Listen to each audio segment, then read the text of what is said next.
አሁን እኮ ሰው እኮ በትዳር ምቾት የሚገኝ እየመሰለ ራሱን ይቃጠላል። ትዳር ውስጥ ብትገቡት ለመሰቃየት ነው። ይኖራል ሳይ ትዳር ውስጥ ትፈርሙ ምናምን ሁለቱም አንድ ሆኑ ዛሬ ሲባል ሁለቱም አንድ ላይ ለመሰቃየት አንድ ሆኑ ነው። አይገባችሁ? ሰዎች ሳፈር እያደረጉ ያሉት ትዳርን ለደስታ ትዳር ለደስታ አይሆንም። አንድ ሰው ጋር ነው እሱዬ ማለቴ ምንድነው እንዴ? እቺ ልጅ ወንድ ምናምን ወንድ በህይወቷ ላይ አግኝታ አታውቅም እንዴ? ስለሱ የምናገራቸው ነገር እሱዬ እኮ ማለት እንደዚህ ምላቸው ነገሮች በሰዓቱ ፍቅሬን የገለጽኩበት። ይህ የምትመለከቱት የትራፊክ አደጋ በዛሬው ዕለት በአዲስ አበባ ከተማ ሶራምባ ሆቴል አካባቢ የደረሰ ሲሆን ኢየሱስ ኳስ ያያል። ኢየሱስ የማን ደጋፊ እንደሆነ ልንገራችሁ። ተናግሮኛል። ኢየሱስ የማንቸስተር ሲቲ ደጋፊ ነኝ ብሎኛል። ወደ ስፔን እንደምትመለከቱት በግ መስለው ሊገቡ የነበሩ ግለሰቦች በቁጥጥር ስር መዋላቸው በዚህ ሰዓት ሰምቷል። እነዚህ ሰዎች በቁጥጥር ስር የዋሉት በአልጄሪያ ሲሆን እንደምትመለከቱት ታዲያ በግ ለብሰው የበግ ልምድ ለብሰው እንደዚህ ወደ ስፔን ሊያቋርጡ ሲሉ አልጄሪያ ውስጥ በቁጥጥር ስር ውለዋል። የምን ሀገር ዜጋ እንደሆኑ እስካሁን ድረስ መረጃው ይፋ አላደረገም። ኢትዮጵያውያን እንደማይሆኑ ተስፋ አደርጋለሁ። ሰላም የተከበራችሁና የተወደዳችሁ የዚህ ቻናል ቤተሰቦች እንደምን አላችሁ? ዛሬም እንግዲህ እናንተን በሚመጥኑ ሳምንቱን በስፋት ሲያነጋግሩ የነበሩ ቪዲዮዎችን ሰብሰብ አድርጌ ለእናንተ ይዤላችሁ መጥቻለሁ። ለቻናሉ አዲስ ኮናችሁ 60,000 ሰብስክራይብ ልንገባ የተወሰኑ ውስን ሰብስክራይበሮች ነው የሚጎሉን።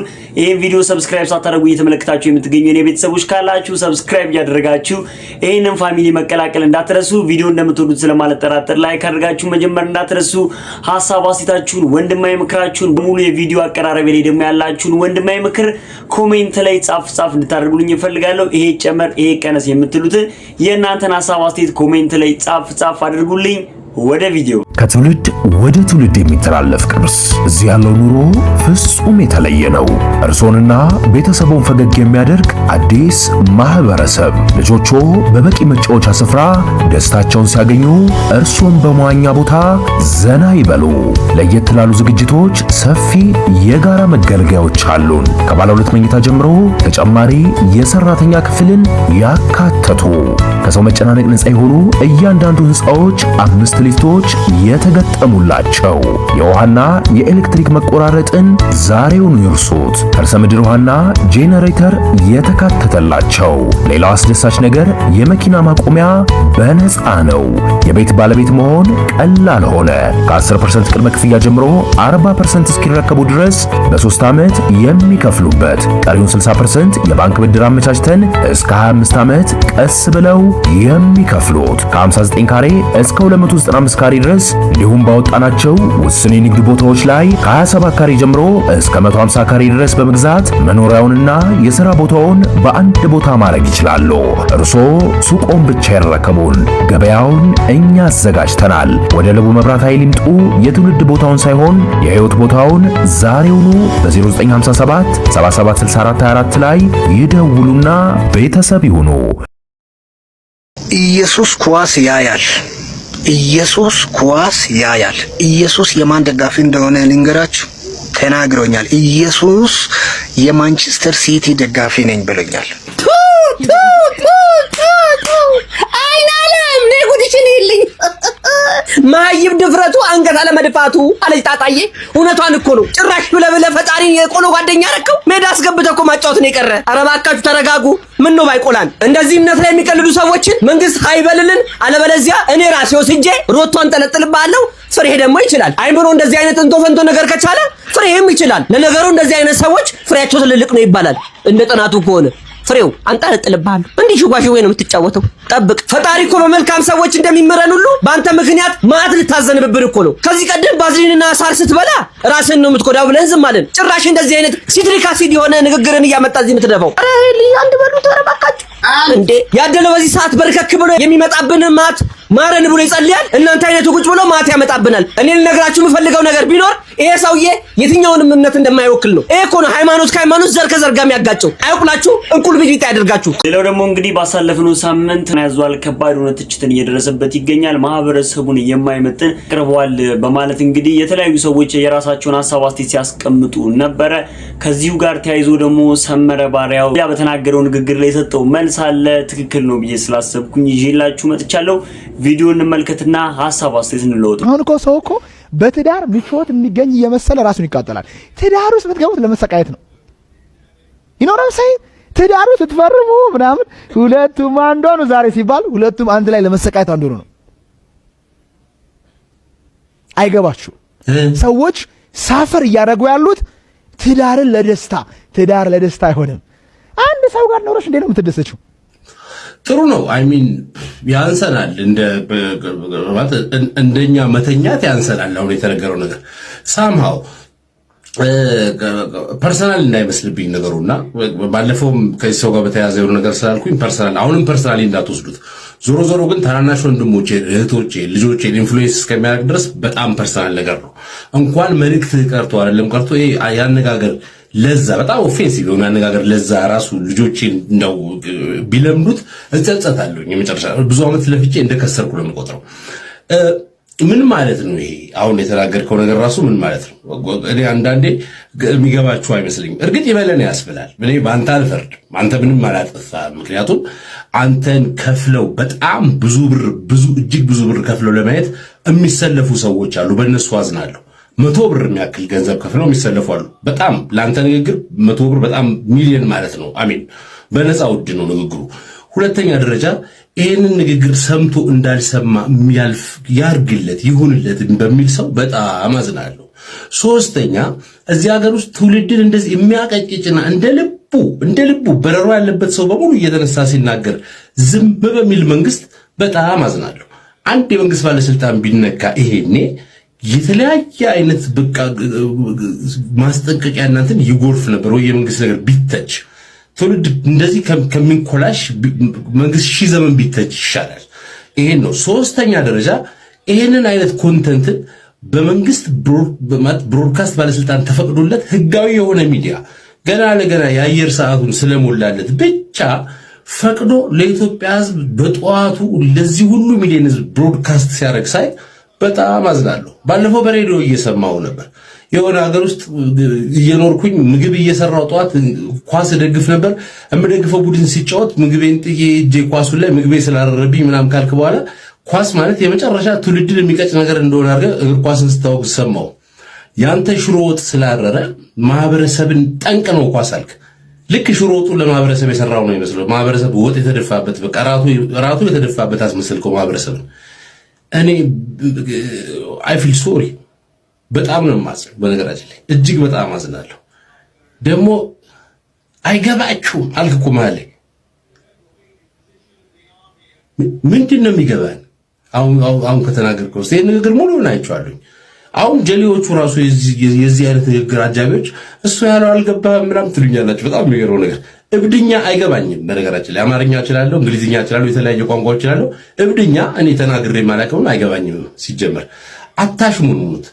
ከወጉ በኋላ ይማር የልብን ከተናገርክ በኋላ ሰው ሲናገር ለማለት የፈለገው እኮ ምናምን የፈለገውን በልቦ ያዘው። በነገራችን ላይ ምን ቅኔ ዘራፊ እኮ አይደለም ሰውየው። ቅኔ አይደለም የሚያስተምረው ማህበረሰብን ማንቃት ነው አይደል? ማህበረሰብ ቀላል በሆነ አማርኛ ነው ሊነገረው የሚገባው።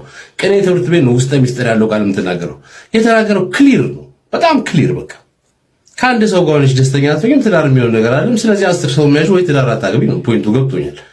በጣም ለህብረተሰብ የሚጠቅም ነገር አስተምራል። በጣም ምን ይላል እንደውስማ ደግሞ እንግዲህ ማን ያዘዋል እሸቱ ጋር የቀረበው ሚዲያ የማይመጥን ሰው እንዴት ማን ያዘዋል እሸቱ ልታቀርብ ትችላለህ በማለት በስፋት ቀስበት የነበረውን ይሄንን ቪዲዮ እንመልከትና የነበረውን ሐሳብ አስተያየትም አንድ ላይ አያይዤ አምጥቼላችኋለሁ። ተከታተልን። እንትን ንስሐ መግባት ፈልጋለሁ በህይወቴ ማለት ነው። አሁን እዚህ ብነግርህም እንትን ማትለው ከ150 ምናምን ሴቶች በላይ ምናምን በእንትን በኖርማል አውቃለሁ። ባንዲ ጓደኛ ምናምን ሊሆነን ከ150 በላይ ማለት ነው። በቃ የሆነ በአንድ ጊዜ 5 6 7 ምናምን ይኖሩ ነበር። ከ150 በላይ ፈቀደ ነበር። ከ150 በላይ ማለት ነው። በስም አላቃቸውም። እግዚአብሔርን ከኤ እስከ ዜድ ነው።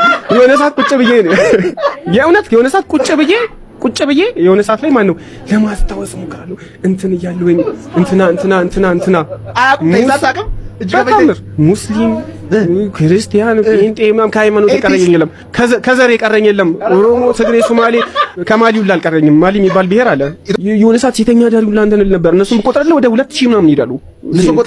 ሴተኛ ዳሪ ምናምን ከገባ ይሄንን የምናገረው የሆነ ሰው ከህይወቴ እንዲማርበት ነው ባይዘው እንጂ ለማንም ሰው በህይወቴ ማንም ሰው የሚያቀኝ ማለት ነው ሴት ቀና ብሎ ማያይ ምስኪን ምናምን ሰው ነው የሚያቀኝ። ብዙ ጓደኞች አሁን ይሄንን ኢንተርቪው ሲያዩ ማለት ነው እንዴት ይሉላቸው ግን how do like እንዴት ነው አትፈራም ደፋር በቃ ምንም ኬር በቃ የሆነ ሪስፔክት ስትነሳ የሆነ በቃ ቀልደኛ ስትሆን ዝም ብለው በቃ ኢቭን ጥያቄ ራሱ ያስፈልገውም ዝም ብለው በቃ ተጫዋቹን እስኪ ምናምን ነገር እንትን በል ቀለል በል ዝም ብለው ወደ ቤት ወክ ያርክ ማለት ቤት እንሂድ። እኔ ያው የሚገርመኝ ማለት ነው ይቅርታ አድርግልኝ በህይወቴ ትልቅ ጠባሳ የሆኑብኝ ነገሮች እዚህ ያለን ሀገር ብዙ ባለትዳሮች 10 ባለትዳር ቢኖሩ ማለት ነው ቤተሰቦች ቢኖር ከ10 ውስጥ 8ቱ ሴቶች ከሌላ ወንድ ጋር ግንኙነት አላቸው። እኔ ከህይወቴ ከራሴ እንትን ያልኩት ነው ነውር ጌጥ የሆነበት ዘመን ነው። ሰው ሆኖ የማይበደል ኃጢአት የማይሰራ ክፋት የማይሰራ ሰው የለም። ግን ኃጢአቱና በደሉን አምኖ ወደ ንስሐ አባቱ ጋር ሄዶ ንስሐ መቀበልና ንስሐ መግባት ያስፈልጋል እንጂ እንደዚህ በየፖድካስቱ ላይ እየዞሩ ከ2000 ሴቶችን በላይ ዝሙት ፈጽም ያለው አማራ፣ ኦሮሞ፣ ትግሬ፣ ቤኒሻንጉል ተኝቻለሁ ብሎ እንደ ጀብዱ የሚወራበት ጊዜ ነው። ይሄ በጣም ያሳፍራል። እኔ ለነ ማን ያዘዋል ነው ማዝነው እና ማን ያዘዋል ገንዘብ ከተሰጣቸው ስቱዲዮ ውስጥ ወሲብ እንፈጽም ቢሏቸው እሺ እምቢ የሚሉ ሰዎች አይመስሉኝም። ምክንያቱም አንድ ሰው ንስሐ መግባት ካለበት ወደ ንስሐ አባቱ ጋር መሄድ ነው እንጂ ለአባ ማን ያዘዋል ነው ንስሐውን የሚሰጠው። ወይ ደግሞ ምን አለ እንኳን ንስሐ እንኳን ገብተህ እንኳን መተህ አይ ንስሐ ገብቻለሁ ብለህ ብትናገር ምን አለበት? ሌላው ደግሞ የልጁ ድፍረት ከ10 ሴቶች መካከል 8ቱ ከትዳራቸው ውጪ ይማግጣሉ አለ። የትኛው ጥናት ነው እንደዚህ እንድትል ያደረገ? የወንዶቹ ችግር አይታይም? ትዳራቸውን የሚወዱ ትዳራቸውን የሚያከብሩ ለትዳራቸው ታማኝ ሆኑ እልፍ ሴቶች ኢትዮጵያ ውስጥ አሉ። እውነት ነው ከስንዴ ውስጥ እንክርዳድ እንደማይጠፋ ሁሉ አንዳንድ ሴቶች ደግሞ ለትዳራቸው ታማኝ ያልሆኑ መጥፎ ሴቶች ሊኖሩ ይችላሉ። ግን ሁሉንም ከ10 8ቱ ናቸው ብሎ መደምደም ያላዋቂነት አንዱ መገለጫ ነው። ሌላውስ ወንዶችስ ግን እንደ ነስተት አይሰሩም? ይሄው አንተ አንድ ኮርማ ወንድ ሆነህ እንግዲህ 2000 ሴቶች ጋር ከተኛ ሌሎች ወንዶችስ ብዙ ሴቶችን ሊያበላሹ ይችላል ብለህ ታስባለህ? ብዙ ሴቶችን ከትዳራቸው ከፍቅረኛቸው ከዓላማቸው ሁሉ የምታሰናክሉት እንዳንተ አይነት ወንዶች ናችሁ። ስለዚህ አሁንም ቢሆን ልናገር የሚገባው እናንተ መቅረብ የነበረባችሁ ንስሐ አባት ጋር ነው እንጂ እዚህ ፖድካስት ላይ መቅረባችሁ ትውልድን የሚገል ትውልድን የሚያቀጭጭ እንጂ ትውልድን የሚጠቅም አይነት ፖድካስት አይደለም። ኢትዮጵያ ውስጥ ያሉት ፖድካስቶች 90% የሚሆኑት ለህዝብ የሚጠቅም ነገር አይደለም። ህዝብን ሊገል ህዝብን ወደ አላስፈላጊ ነገር ዝሙት አሁን ልክ እንደ መልካም ነገር ተደርጎ እየተወራ ነው። ዝሙት የፈጸመ ሰው 2000 ሴቶችን የተደራሰው መጨረሻ ላይ በቃ ንስሐ ይገባልና ይሄን ነገር ያድርግ ከብሎ ኢንከሬጅ የሚያደርግ ቪዲዮ ነው ይሄ። ታዲያ ይሄ ትውልድን አይገልም ትላላችሁ? እኔ በዚህ ፖድካስት በማን ያዘዋል ፖድካስት አንደኛ ደስተኛም ሆኜ አላውቅም። ይሄ ደግሞ በጣም ያበሸቀኝ ቪዲዮ ነው። እስቲ እናንተ ግን ምን ተሰማችሁ ይሄንን ኢንተርቪው ስታዩት? ሌላ ደግሞ ተወዳጇ ዘቢባና ሙሉ የዘቢባ ፋሚሊ በዩቲዩብ ላይ በምትለቃቸው ቪዲዮዎችና በዘፈኖቿ በሰዎች ዘንድ እጅግ ተወዳጅነትን ያተረፈች ድምጻዊ እንደሆነች ይታወቃል። ባሳለፍነው ሳምንት ደግሞ ባሌን ስም በተደጋጋሚ በመጥራቴ ወንድ ብርቅሽ ነው ወይ ልባል ችያለሁ ስትል ዘቢባ ግርማ ተናግራለች። ከራሷ አንደበት የምትለውን ሰምተን እንመለስ። እሱዬ ማለቴ ምንድነው እንዴ? እቺ ልጅ ወንድ ምናምን ወንድ በህይወቷ ላይ አግኝታ አታውቅም እንዴ? ስለሱ የምናገራቸው ነገር እሱዬ እኮ ማለት እንደዚህ ምላቸው ነገሮች በሰዓቱ ፍቅሬን የገለጽኩበት የጎደለኝን ጎዶሎ ነገር እንደሞላልኝ ለሰዎች ግን ለማንም መንገር የለብም። በቃ ተሰጣሃ መኖር ነው ዝም ብለ። አሁን የሚገባኛ ነው እና ወጥቼ በመናገሬ በቃ የምሰደባቸው ስድቦች እቺ ወንድ ባልብርቁ ምናምን ተብለ ከዛ የሆነ ነገር በቃ ማለት ማይመጥነን ስድብ ስሰደብ ምናምን ለምን አሁን ላይ ሳስበው በቃ እንደዛ እኮ መውጣት አልነበረም። በቃ እሱ እየመጣ በህይወቴ ላይ ዝም ብዬ ተቀብዬ መኖር ነበር። እኔ ሚዲያ ላይ አመሰገንኩት እሱን ሚዲያ ላይ ስለሱ መልካምነት አወራው ምናምን ያ ነገር በጣም ዋጋ አስከፈለኝ። ግን ደግሞ ትክክለኛ የሚገባውም ሰው እኮ ነው። ግን በቃ አንዳንዴ ለሚዲያ የማይሆኑ ነገሮች አሉ። በቃ የግል ነገር የግል ነው። ለማንም ማስመስከር አይተበቀብኝም። በቃ ዝም ብለህ መኖር ነው። ለማን ነው የምትነግረው? እሱዬ መልካም ነው ብለህ እሱዬ መጥፎ ሰው ነው ብለህ ለማን ለየትኛው ሰው ነው የምትነግረው? የትኛው ኑሮ ሰው አብሮ ይኖራል? ቀስም ብለ መኖር አሁን እሱ ነገር በጣም ይቆጨኛል። ለምን ይቆጭሻል? ማለት የምርሽን የተሰማሽ በጣም ብዙ ሰደብበት ነበር ብታይ ማለት አይመጥነኝም። ምንድነው አይገባኝም። ስድቡ አሁን በቃ እሱዬ ማለቴ ምንድነው እንዴ? እቺ ልጅ ወንድ ምናምን ወንድ በህይወቷ ላይ አግኝታ አታውቅም እንዴ? ምን ማለት ለነገርኩ እኮ እውነታው እኮ ሚዛን ይደፋል እኔ ጋር ያለው። ግን ሶሻል ሚዲያ ላይ ሲሆን የሚወድህ እንዳለ ሁሉ አንተ ደግሞ ቁልቁል እንዲ ባናተ ገደል እንድትገባ የሚፈልግም አለ። ገባህ? የኔ ህይወት በቃ እዚህ ጋር ተሳካልኝ ብዬ ሚዲያ ላይ እግዚአብሔርን ማመስገኔ እና እዛ ጋር የኔን ፓርትነር ማመስገኔ ምንም እኮ ማለት አይደለም። ግን በቃ ያንን መስማት የማይፈልግ ደግሞ ይሁን ደግሞ ሰው አለ። በእነዛ ሰዎች በጣም ስድብ አሁን ወንድ ብርቁ በእያንዳንዱ ፖስት በማረጋቸው ነገሮች ላይ አንቺማ ወንድ ብርቁ ምን ነው ወንድ አተሽ ነበር እንዴ? እንደዚህ በቃ ያስጠላል፣ ያሳፍራል ማለት አይመጥነኝም። እና እሱን ነገር ሳይው የራሴ ጥፋት ነው። አሁን አይተኮነ ብዙ ነገሮች እንደው ኪፕ ማድረግ ጀመርኩ። ለዩቲዩብ የዩቲዩብን ነገር ነው የምታሳየው፣ ግን ነው ፕራይቬት ነገሮችን ብዙ ድብቅ ማድረግ ጀመርኩኝና ሰላም አለው አንተ አይደል? አዎ ሰላም አለው። እና ደግሞ እንግዲህ የእናንተን ምክር የሚፈልጉ እውነተኛ ታሪኮችን ይዤላችሁ እንደመመጣ ይታወቃል። የዛሬው ባለ ታሪካችን ደግሞ እጅግ በጣም ለየት ያለ ታሪክን ነው ይዞልን የመጣው። ታሪኩን እንስማና ሀሳብ አስተያየት እንለውጥበታለን። በባለቤቴ ምክንያት ከሞትኩ ይህንን አደራ ለልጄ ይሰጡልኝ። በዚህ መልእክት ውስጥ ወንድ ልጅ ስቅስቅ ብሎ እንባውን ሲዘራ በምናቤ ይታየኛል። ታሪኩ እንዲህ ነው። የህይወቴ ጉዞ የሚጀምረው ከውባ ወሎ ደሴ ከቦሩ ሜዳ ማዶ ነው። እዚያ ተወልጄ እዚያው አደግኩ። የዘጠነኛ ክፍል ትምህርቴን እንዳጠናቀቅኩ እንደ ኩዮቼ ሁሉ የተሻለ ኑሮን አለምኩ። ምርጫዬም ስደት ሆነና ልቤን አደንድኜ ቀዬን ለቅቄ በባህር በኩል ወደ ሳውዲ አረቢያ አቀናው። የፈጣሪ ፈቃድ ሆኖ በሰላም ሳውዲ ገባሁና ወዲያው ስራ ጀመርኩ። በስደት በቆየሁባቸው 2 ዓመታት ውስጥ ከአንዲት መልካም ሴት ጋር ተዋወቅኩ። ፍቅራችን ጊዜ አልወሰደም። ብዙም ሳንቆይ የህይወቴ አጋር እንድትሆን ጠየቅኳት።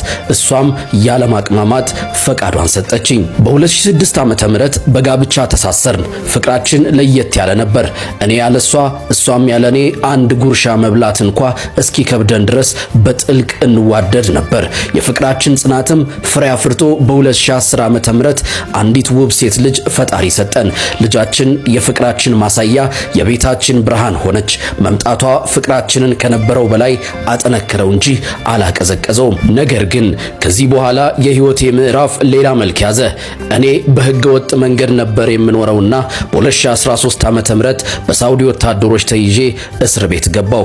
ሙሉ 1 ዓመት በእስር አሳለፍኩ። በዚህ ጊዜ ባለቤቴ ህፃን ልጅ ይዞ ስራ መስራት ስለከበዳት ልጃችንን ወደ ኢትዮጵያ ላከቻት። እኔም ከዓመት እስር በኋላ ወደ ሀገሬ ተመለስኩ። ልጄ አዲስ አበባ ስለነበረች እሷን ይዤ ወደ ክፍለ ሀገር በመሄድ ለአጎቷ አደራ ሰጠኋት። 8 ወራትን በሀገሬ ካሳለፍኩ በኋላ ልቤ የባለቤቴን ናፍቆት መቋቋም አቅቶት በ2015 ዓመተ ምህረት በድጋሚ ወደ ሳውዲ ተሰደድኩ። አልሐምዱሊላህ በሰላም ገብቼ ከመወዳት ባለቤቴ ጋር ተገናኘው። ብዙም ሳልቆይ ሁለታችንም ስራ ጀመርን። ነገር ግን እጣ ፈንታ ሌላ ፈተና አዘጋጅቶልኝ ነበር። ሳውዲ በገባው በ1 ዓመቴ በድጋሚ በወታደሮች ተይዤ ለ4 ወራት ከታሰርኩ በኋላ በሰኔ 5 ቀን 2016 ዓመተ ምህረት ወደ ኢትዮጵያ ተመለስኩ። ሀገሬ ከገባው በኋላ ላለፈው 1 ዓመት ከባለቤቴ ጋር ያለን ግንኙነት በጣም የጠበቀ ነበር። ስልካችን ላፍታ አይቋረጥም። እኔ ጋር ዳታ ከጠፋ በመስመር ትደውልልኝ ነበር። እኔም እንደዚያው። ፍቅራችን በሩቅ ርቀትም ቢሆን ጠንካራ መስሎ ታየ። በድንገት ግን በመካከላችን አለመግባባት ተፈጥሮ ተጋጨን። ነገሩ ከቀን ወደ ቀን እየተካረረ መጥቶ አሁን 3 ወር ሆኖናል። ጭራሽ አልፈልግህም አለችኝ። ጥፋቴ ምንድነው እባክሽ ንገሪኝ ብላት መልሷ ዝምታ ሆነ። ከዚያን ቀን ጀምሮ ወደማይወጡት ጭንቀትና ጥልቅ ሐሳብ ውስጥ ገባው። ራሴን ደጋግሜ ፈተሽኩ። ከቀላል ወቀሳና አለመግባባት የዘለለ ምንም ጥፋት አላገኘሁም። ቀኔ በሰው ሌሊቴ በጭንቀት ተሞላ። ስልኳን እንኳ እንዳላገኝ ብሎክ አደረገችኝ። ይህ ብቸኝነትና ተስፋ መቁረጥ ወደማይሆነው ነገር ገፋኝ። አንድ ቀን ከጭንቀት የተነሳ ራሴን በገመድ ላጠፋ ስሞክር ገመዱ ተበጠሰ። ነፍሴ ገና ናት አልኩ። በሌላ ቀንም እንዲሁ ሞከርኩ። አሁንም አልተሳካም። በሶስተኛው ሙከራዬ የወጣሁበት ወንበር ተሰብሮ ሕይወቴ ተረፈ። ለዚህ ሁሉ የዳረገኝ ለሷ ያለኝ ጥልቅ ፍቅርና ትዳርንም ሆነ ፍቅርን ለመጀመሪያ ጊዜ ከሷ ጋር መጀመሬ ነው። መካከላችን ላለችው ልጃችን ስል ብለምናትም ምንም መልስ ላገኝ አልቻልኩም። ቤታችን ውስጥ ማንም ስለማይኖርብኝ ጭንቀቴ ሲጠናብኝ ሰውነቴን በጩቤ መተልተልና መሰንጠቅ ጀመርኩ። አሁን ላይ በሰውነቴ ላይ ያልተነካካ ስፍራ የለም። ይህን ሁሉ ስቃይን የፍቅራችንን ታሪክና ለምን ራሴን እንዳጠፋው የሚገልጽ ደብዳቤ ፍላሽና ሚሞሪ ካርድ ላይ አስፍሬ 5 ኮፒ በማድረግ ለጓደኞቼ በሚስጥር አስቀምጫለሁ። እኔ በባለቤቴ ምክንያት ከሞትኩ ይህንን አደራ ለልጄ ስጡልኝ፣ ነገር ግን በፍጹም ከእናቷ እጅ እንዳይደርስ ብዬ አስጠንቅቄያቸዋለሁ። አሁን እሷ ሳውዲ እኔ ኢትዮጵያ ሆነን ይህንን የመከራ ጽዋ እየተጎነጨው ነው። የ11 ዓመት ትዳርና ፍቅር እንዲህ በኖ ሊቀር ነው። አሁንም ከልቤ ወዳታለሁ፣ አፈቅራታለሁ። እውነቱን ለመናገር ፊት ለፊት ቀርበን ጥፋታቸው ምንድነው ብንባል ከቀላል ወቀሳ የዘለለ ምንም ነገር የለንም። ለልጃችን ስንል እንኳን አንድ ላይ ሆነን እንኑርላት። አሁን ልጄ ከአጎቷ ጋር ናት፣ እኔም ብቻዬን ነኝ። የራሳችን ቤት አለን። የጎደለን ፍቅርና መግባባት ብቻ ነው። ይህ የፍቅር እብደት ሕይወቴን እንዳያጠፋው ምን ትመክሩኛላችሁ? ከ2006 እስከ 2017 ዓ.ም የዘለቀው ፍቅራችንና ትዳራችን እንዲህ ይበተን እባካችሁ የወንድምና የእህት ምክራችሁን ስጡኝ ይለናል የዛሬው ባለ ታሪካችን። ዛሬን ለነገ እንኑር። መልካም ጊዜ። ከትውልድ ወደ ትውልድ የሚተላለፍ ቅርስ። እዚህ ያለው ኑሮ ፍጹም የተለየ ነው። እርሶንና ቤተሰቦን ፈገግ የሚያደርግ አዲስ ማህበረሰብ። ልጆቹ በበቂ መጫወቻ ስፍራ ደስታቸውን ሲያገኙ፣ እርሶን በመዋኛ ቦታ ዘና ይበሉ። ለየት ላሉ ዝግጅቶች ሰፊ የጋራ መገልገያዎች አሉን። ከባለ 2 መኝታ ጀምሮ ተጨማሪ የሰራተኛ ክፍልን ያካተቱ ከሰው መጨናነቅ ነፃ የሆኑ እያንዳንዱ ህንፃዎች 5 ሊፍቶች የተገጠሙላቸው። የውሃና የኤሌክትሪክ መቆራረጥን ዛሬውን ይርሱት። ከርሰ ምድር ውሃና ጄኔሬተር የተካተተላቸው። ሌላው አስደሳች ነገር የመኪና ማቆሚያ በነፃ ነው። የቤት ባለቤት መሆን ቀላል ሆነ። ከ10% ቅድመ ክፍያ ጀምሮ 40% እስኪረከቡ ድረስ በ3 ዓመት የሚከፍሉበት፣ ቀሪውን 60% የባንክ ብድር አመቻችተን እስከ 25 ዓመት ቀስ ብለው የሚከፍሉት። ከ59 ካሬ እስከ 295 ካሬ ድረስ እንዲሁም ባወጣናቸው ውስን የንግድ ቦታዎች ላይ ከ27 ካሬ ጀምሮ እስከ 150 ካሬ ድረስ በመግዛት መኖሪያውንና የሥራ ቦታውን በአንድ ቦታ ማድረግ ይችላሉ። እርሶ ሱቆን ብቻ ይረከቡን፣ ገበያውን እኛ አዘጋጅተናል። ወደ ለቡ መብራት ኃይል ይምጡ። የትውልድ ቦታውን ሳይሆን የህይወት ቦታውን ዛሬውኑ በ0957 776424 ላይ ይደውሉና ቤተሰብ ይሁኑ። ደግሞ እጅግ በጣም አሳዛኝና ልብ ሰባሪ የሆነ ቪዲዮ በሶሻል ሚዲያው ሲዘዋወር ሁላችሁም ተመልክታችሁታል ብዬ አስባለሁ።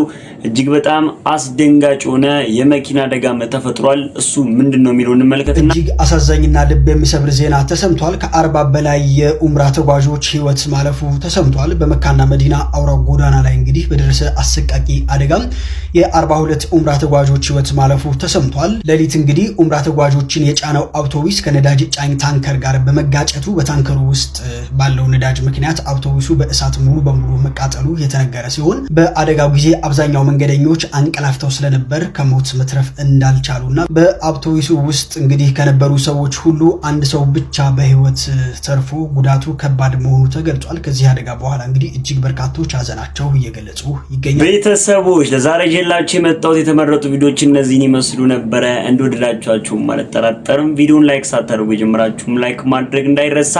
ሐሳብ አስተያየታችሁን ወንድማዊ ምክራችሁን ኮሜንት ላይ አስቀምጡልኝ። ቀጣይ በተመረጡና አዳዲስ ቪዲዮዎች እስከምንገናኝ ድረስ ቸር ሰንብቱ። እወዳችኋለሁ።